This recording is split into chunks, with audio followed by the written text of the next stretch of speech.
Assalamualaikum warahmatullahi wabarakatuh. Halo anak-anak, hari ini kita berjumpa kembali dalam video pembelajaran perkembangbiakan hewan kelas 6. Apa yang kalian ketahui tentang hewan ini? Apa manfaatnya dalam kehidupanmu? Dan bagaimana cara perkembangbiakannya? Perkembangbiakan hewan dibagi menjadi dua, yaitu perkembangbiakan secara generatif dan secara vegetatif. Generatif adalah perkembangbiakan yang dilakukan dengan cara perkawinan. Perkembangbiakan secara generatif dibagi menjadi tiga: perkembangbiakan vivipar, perkembangbiakan ovipar, dan perkembangbiakan ovovivipar.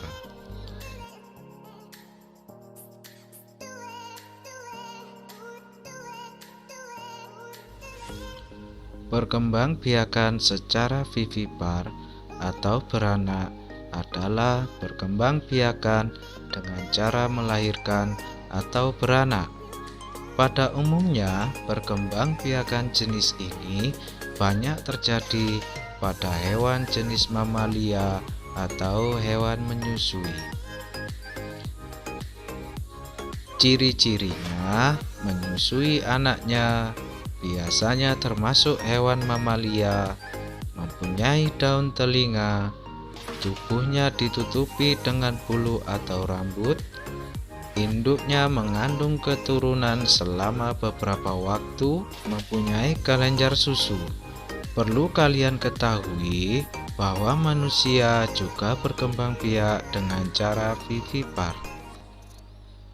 Berikut ini adalah contoh perkembangbiakan secara vivipar pada hewan sapi.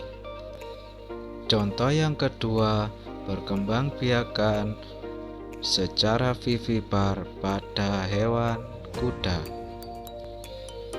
Contoh selanjutnya, perkembangbiakan secara vivipar hewan harimau.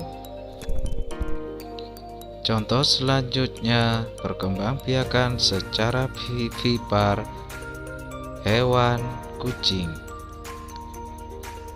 Berikutnya, perkembangbiakan secara ovipar atau bertelur. Perkembangbiakan secara ovipar atau bertelur adalah perkembangbiakan yang dilakukan dengan cara bertelur. Ovipar sendiri berasal dari kata ovum yang berarti telur. Setelah bertelur, induknya akan mengerami telur tersebut beberapa waktu agar bisa menjadi spesies atau individu baru yang sejenis. Ciri-ciri dari hewan ovipar: tidak mempunyai daun telinga, tidak menyusui anaknya, biasanya bukan golongan mamalia, tidak mempunyai kelenjar susu, biasanya hewan berjenis unggas, dan induk mengerami telurnya. Contoh hewan yang berkembang biak secara ovipar adalah ayam. Contoh selanjutnya, hewan yang berkembang biak secara ovipar adalah burung.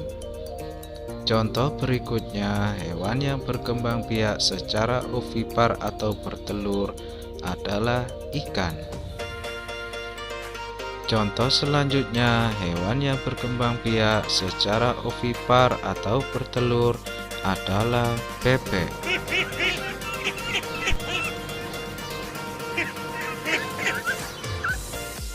Perkembangbiakan secara ovovivipar adalah perkembangbiakan makhluk hidup dengan menggabungkan antara ovipar dengan vivipar.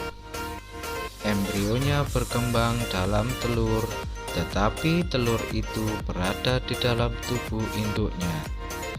Setelah telur itu menetas, baru induk melahirkan seekor spesies baru yang sejenis dengannya.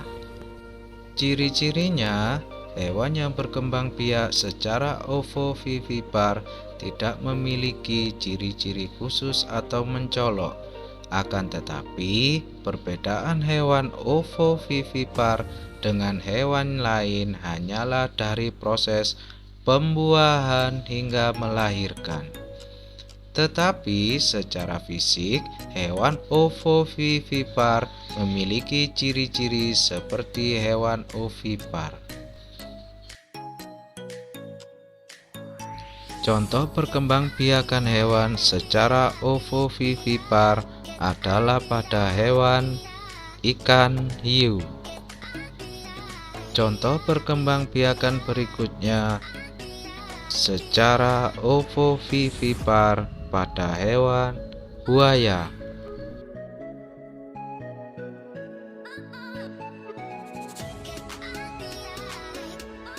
Berikutnya contoh hewan ovovivipar adalah jenis kuda laut, merupakan satu-satunya spesies yang jantannya dapat hamil. Hewan dengan ukuran yang bervariasi antara 16 mm sampai 35 cm ini dapat ditemukan di perairan tropis dan menengah di seluruh dunia. Selain berkembang biak dengan melalui proses perkawinan, hewan juga ada yang berkembang biak dengan cara tidak melalui proses perkawinan atau disebut dengan perkembangbiakan vegetatif. Perkembangbiakan vegetatif dibagi menjadi 3. Yang pertama, membelah diri atau fragmentasi. Hewan yang bersel tunggal berkembang biak dengan cara membelah diri atau tidak dengan melalui proses perkawinan.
Perkembangbiakan dengan cara pembentukan tunas antara lain terjadi pada hidra.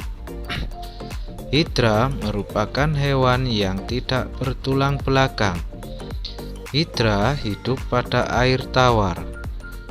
Pada tubuh hidra dewasa akan muncul tonjolan.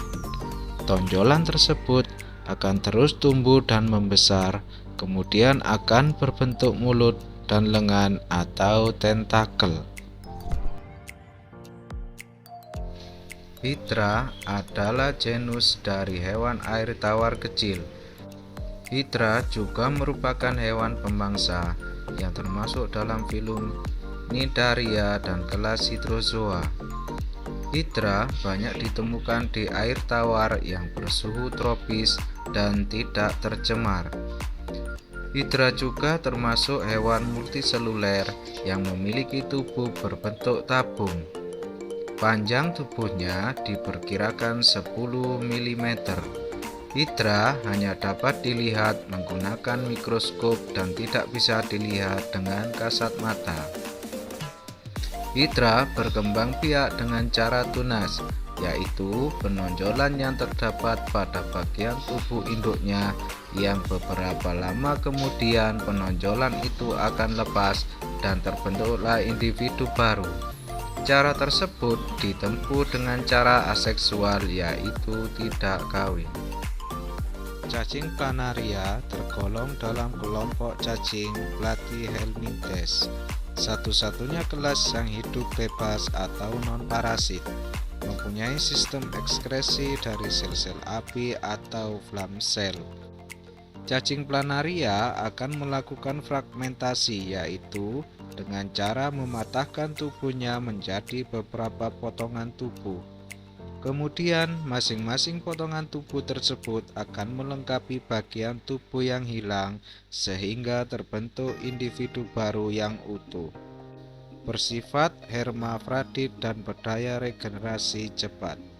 Kelompok cacing pipih ini memiliki struktur tubuh paling sederhana dibandingkan susunan tubuh cacing pada filum lainnya.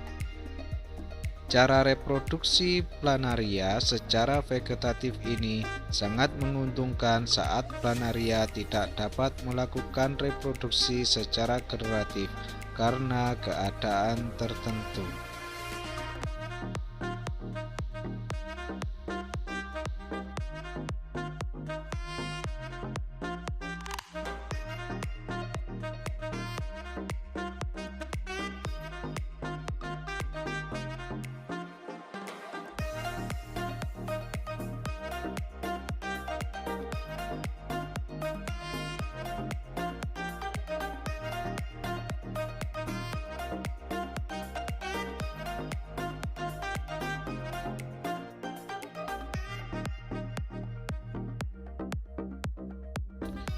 Demikianlah tadi pembelajaran tentang perkembangbiakan hewan.